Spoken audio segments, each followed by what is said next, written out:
బీటాక్స్ దోపిడీ జరుగుతోంది. ఇతర రాష్ట్రాలకు భారీ విక్రయాలు జరుగుతున్నాయి. సొంత నియోజకవర్గంలో ప్రజలకు అందని ద్రాక్షగా మారింది ఇసుక అంటూ మాజీ ఎమ్మెల్యే చిల్లా జగ్గిరెడ్డి విమర్శించారు. 5 రోజులు అవుతుంది. గురువారం సాయంత్రం వచ్చారు మీరు, ఇప్పటి వరకు లోపల రాలా. మరి అలా కాదు కదా, లైన్ పెట్టి కలెక్టర్ గారు ఇచ్చిన నిబంధనలో లైన్ పెట్టి లైన్ లో ఎవరు ముందుంటే అని పంపించాలని చెప్తున్నారు. అలా కాకుండా బయట ఎక్కడో 11,000 కట్టించిన స్లిప్ ఉంటేనే పంపుతున్నారు. ఈ స్లిప్ ఉంటేనే పంపుతున్నారని చెప్తున్నారు. మరి దీనివల్ల 5 రోజులు 6 రోజులు లేట్ అవుతుంది.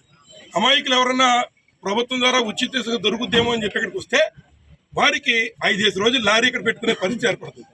ఎవరైతే తెలివైన వాళ్ళు, ఎవరైతే ఇక్కడ బీ ట్యాక్స్, బండారు ట్యాక్స్ ఏదైతే 11,000 కట్టే తెలివైన వాడు ఉన్నాడో ఆ పక్కన పెట్రోల్ బంకులోనో లేకపోతే ఎదురుగుండా ఉన్నటువంటి కిల్లి బడ్డీలోనో ఈ 11,000 కడితే ఇది రాజమార్గం డైరెక్ట్ గా వచ్చి లోడ్ చేయించుకునే కార్యక్రమం చేస్తున్నారు. దానివల్ల ఏం జరుగుతుందంటే ఇట్లాంటి సామాన్యులు ప్రభుత్వం చంద్రబాబు నాయుడు గారు మాటలకు అర్థాలు వేరు.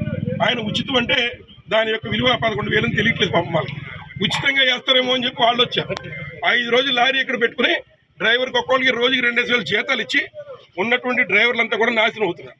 రెండోది, స్థానికంగా ఉన్నటువంటి ఈ రీచ్ లో ఇంత స్టాక్ పెట్టుకుని మొత్తం తెలుగుదేశం పార్టీ వాళ్ళు దోచేసే కార్యక్రమం చేస్తున్నారు. ఏం చేద్దంటే కొత్తపేట నియోజకవర్గం వాళ్ళు ఎవరికి ఇక్కడ లోడ్ వేయట్లేదు. మొత్తం అంతా కూడా విశాఖపట్నం లేకపోతే అమరావతి పేరు చెప్పి అమరావతి పెట్టుకెళ్తున్నారు తప్ప ఇక్కడ లోకల్ వాళ్ళకి లోడ్ చేయట్లేదు. కొత్తపేట నియోజకవర్గం వాళ్ళు చేసుకున్న పాపం ఏంటని చెప్పి నేను అడుగుతున్నాను ఈ పాలకుల్ని.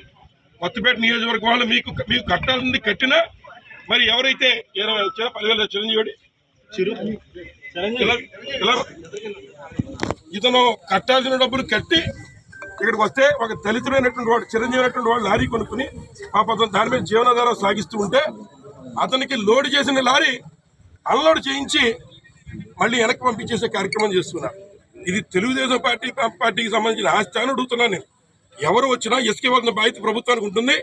దాన్ని బేస్ చేసుకుని మీరు ఇసుక ఇవ్వాలి. కానీ ఇవాళ దళితులు ఉన్నటువంటి లారీ కొనుక్కున్న డ్రైవర్లని 5 రోజులు మీరు ఇక్కడే నుంచోబెడితే ఏ రకంగా ప్రజలకు న్యాయం జరుగుతుంది? కేవలం మీరు ఎవరైతే కొంతమందిని పెట్టుకుని విశాఖపట్నంలో 40,000 అయితే విజయవాడలో 60,000కి మీరు బళ్ళం వేసుకునే కార్యక్రమం చేస్తూ మీరు చేస్తున్న కోట్ల రూపాయలు ఉన్న దంద ఇవాళ బహిర్గతమైందని తెలియజేస్తున్నా.